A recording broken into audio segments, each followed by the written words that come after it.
Arakai moon with star siren astrology coming to you in this incredible and powerful partial solar eclipse on August 11th. This is the third of these eclipse initiations that we've been in. We've been steeping in the portal of these eclipses since July 12th. And again on July 27th, we had a full moon, the longest lunar eclipse in 180 years. We had the full moon there in her Aquarian glory, conjuncting retrograde Mars and the south node of the moon. It was a powerful time. She was opposing the sun in Leo, and it's really been highlighting this Leo Aquarian axis. And now she's come around and is actually new inside of Leo, conjuncting not only the sun, but Mercury and the north node in Leo as well.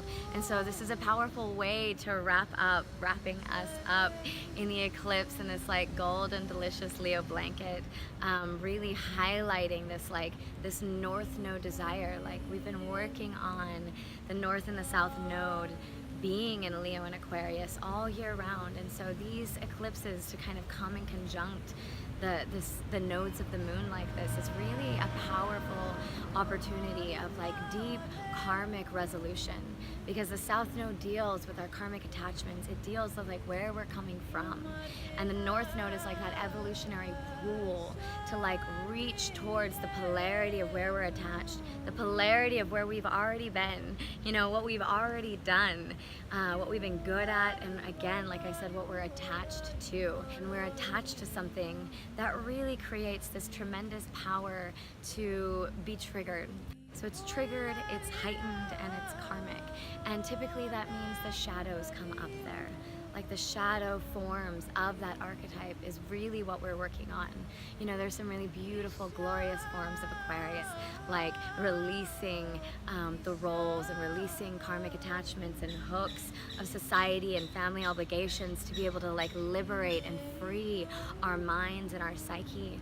But it's also this place where unhooking can become fracturing, can become disassociating, and where we've slashed and burned our bridges and our connections to our community, and where we've isolated.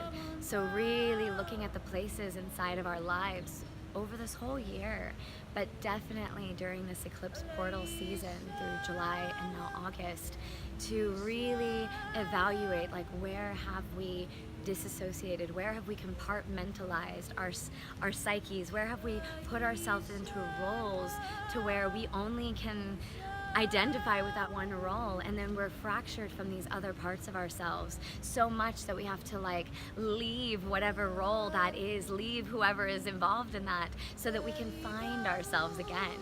And this can be very traumatic. Aquarius also is ruled by Uranus, so it comes as like this lightning, you know, sort of like intense change. It rules the Tower card, so it's that real lightning bolt of information and insight and power of the Kundalini, of like the heavens like surging through and breaking the foundations of earth, you know, to really like break up these things that we're attached to. And it's a powerful thing because it's actually breaking up the things that we're attached to regarding Aquarius, so regarding those places where we disassociate, and again where we fracture ourselves, and also where that fight for freedom and liberation comes with a price. It comes with this disconnection, and it comes with sometimes depression, to where we get completely separated from not only our emotional being but our heart and our physical bodies. And that's why this evolutionary draw to like call us into Leo is so huge right now. It's like the sun and Mercury and the north node and now the moon is like all coming here. It's like our egos, our mind, our emotional subconscious being, and our evolutionary drive to evolve is all saying, open into the heart, open into like who and what is authentic for you. Like how are you meant to truly open and blossom in this life? You know, what is stopping you from singing and dancing and like emanating your like soul's essence? You know,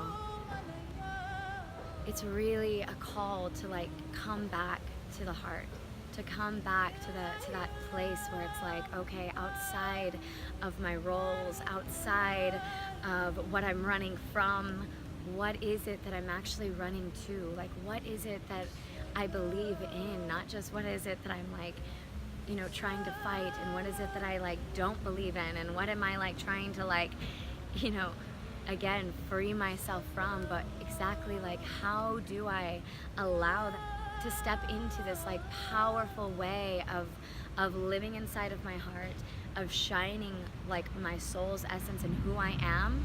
And it's not just easy. It's like, yay, Leo, just like love and shine your gifts and all of those things. But it's like, as an astrologer, I watch, it's like things go into Leo, and all of us that like have this capability of shining and like being in that golden glow of our own like Shakti, of our own unfolding, is really happy time. You know, it's a really good moment, you know, of that energy of the sun being like, you know, giving us that extra power and that extra like vibrancy to like really deliciously unfold in our life and with our loves and with our friends and our community essentially. But what happens when that voice gets shut down? What happens when there's belief systems that come in, or there's external reflections like lovers or friends or a community or a boss or whatever it may be that stifle that say, yeah, go ahead and shine, but not too much. Yes, grow, open, but not there. You know, like, what happens to our energy body and to our gifts when they're not received? What happens to our voice when it's not heard? You know, this is really a time of feeling into the body. It's interesting that I'm even speaking this because my voice has been out for like 5 days. I anticipated on making this video 5 days ago, and then here it is, like I've been waiting for my voice to get better.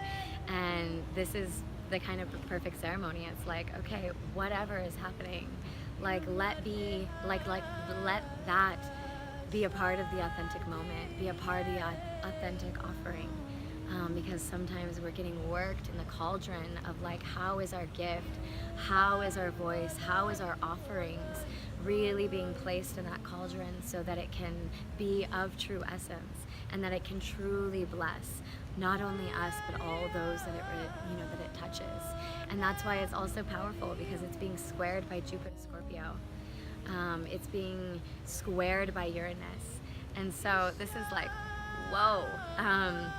Jupiter in Scorpio is like remover of obstacles. Jupiter is like the higher learning. And to be in Scorpio, it's like the deep of the deep. Like, we are shedding a gigantic, bold and grand light into the places where we as a society, and maybe every single individual, doesn't want to speak. It's like Scorpio rules those worlds of sex, money, and power. It rules the like desires and the passions. And when I do this, it's like it rules that energy that we create, that energy that we desire to like fill us and that is us, but we also desire to like merge and to create with all of life, like those powerful merge and union connections. Like, that's Scorpio. It rules also the birth and the death gates, you know. So it's, to me, like, as soon as Jupiter moved into Scorpio, it's like Me Too campaigns happen, like all of this stuff, all of these conversations and these, you know, these spotlights on our prejudices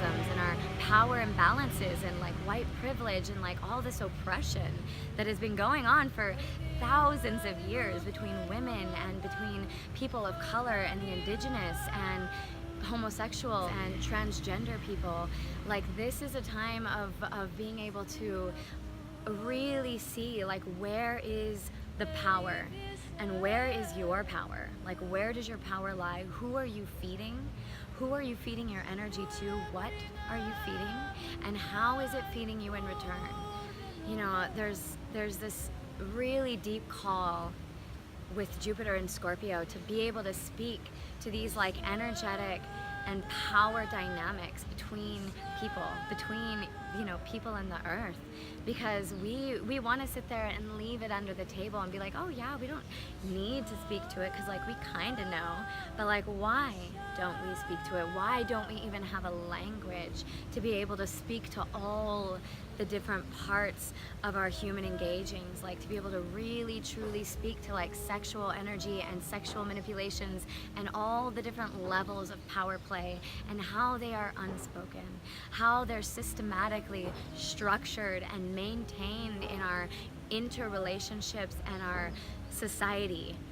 This is a time of really excavating that. Like Scorpio says, shine the light on the darkest of places, those places that actually hold the like deep core desires. They actually hold deep vitality and kundalini, like fire essence that can create, that can transform. So it is that cauldron. And to me, how Scorpio and Leo square is really asking us, like, how are your secondary processes, like your subconscious, your deep internal desires, those ones that you don't necessarily excavate yourself, maybe not even identify with yourself because you're like too afraid to go there, and if you do, you might not bring them onto the table, so it's like, how can you really get real with those deep internal desires and with those second and third and fourth parts of yourself, and see how is it hindering you from being in your authentic heart, from being like your full self inside of every relationship. True intimacy, true intimacy is like, into me you see. And so it's like, if we're only sharing these different parts of ourselves, then like how can our heart truly be in that opening and then be fed by that and nourished by that, and also feed our relationships, also feed all of our offerings, because I've seen it when people are like hiding these different parts of ourselves. It's like we open it up and we share it, and it might be shameful, and it might be like, fucking, it's been locked in the dungeon, and like, now, oh my God, I'm powerless, or I'm vulnerable and I didn't want to be that. But it's like, if you can really open it up and let it see the light of day, let it get transformed, and let somebody else even love that in you, like, you might get a huge surge of all of that energy that was locked down in those different chambers inside. It might actually come up and like feed that heart, and then shoot out and like really show up in the world in the way that we're meant to. And so this squaring of Leo and Scorpio can be really humbling and vulnerable, because it's like really asks us to look at like what we really desire and how we're actually showing up in it. And it also really asks like, how true are you being? How true do you really know yourself, and how are you really sharing it? And how are those lies or those secrets or those places that are too shameful to let show hindering you from stepping into those gifts? And also an aspect of Scorpio is those power dynamics, is those resources, like I said, sex, money, and power. And so how is sex or money, the power being outside of yourself or being inside, being over, like how is these power dynamics actually keeping you from being in that art and that gift that is your life and that is who you are?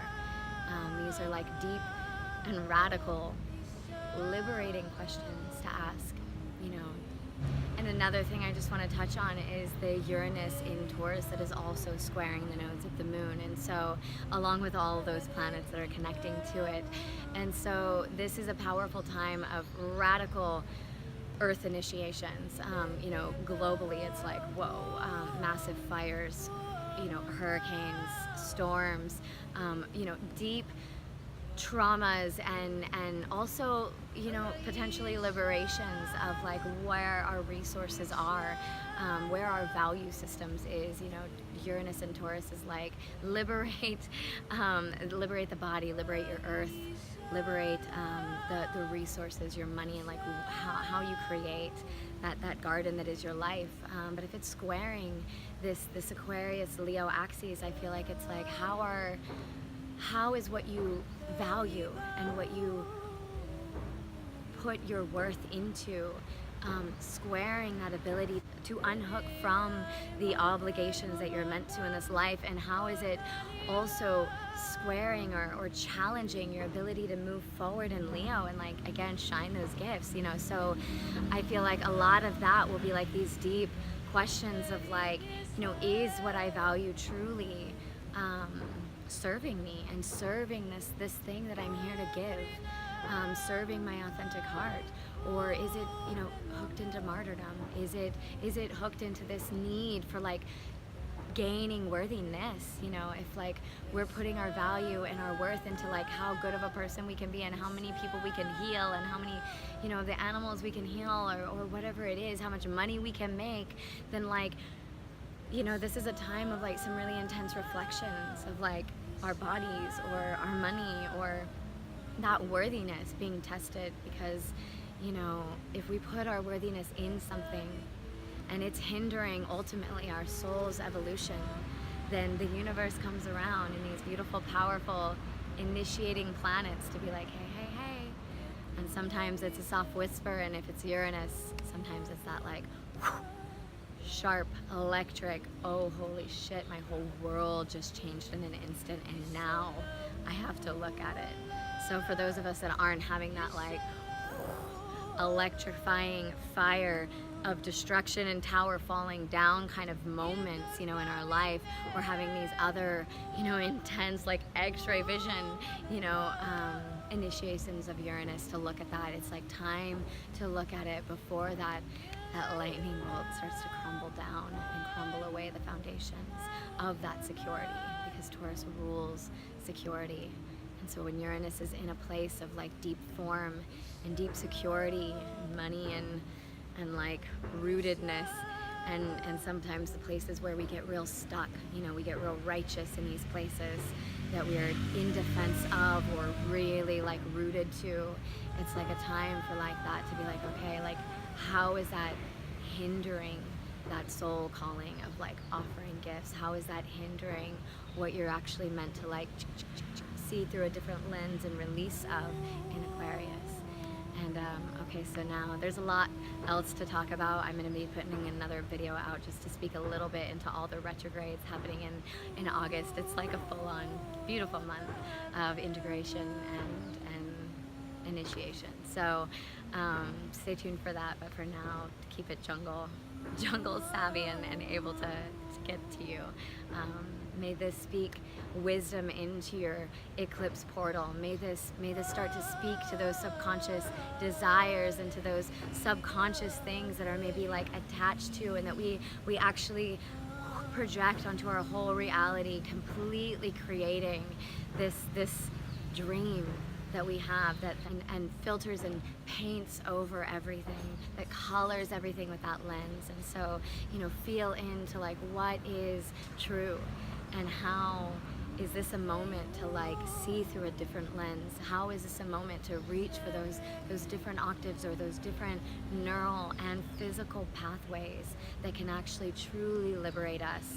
But not just into disconnection, not just into isolation, and not just out of one identified part and into another, but actually truly draw us into more wholeness.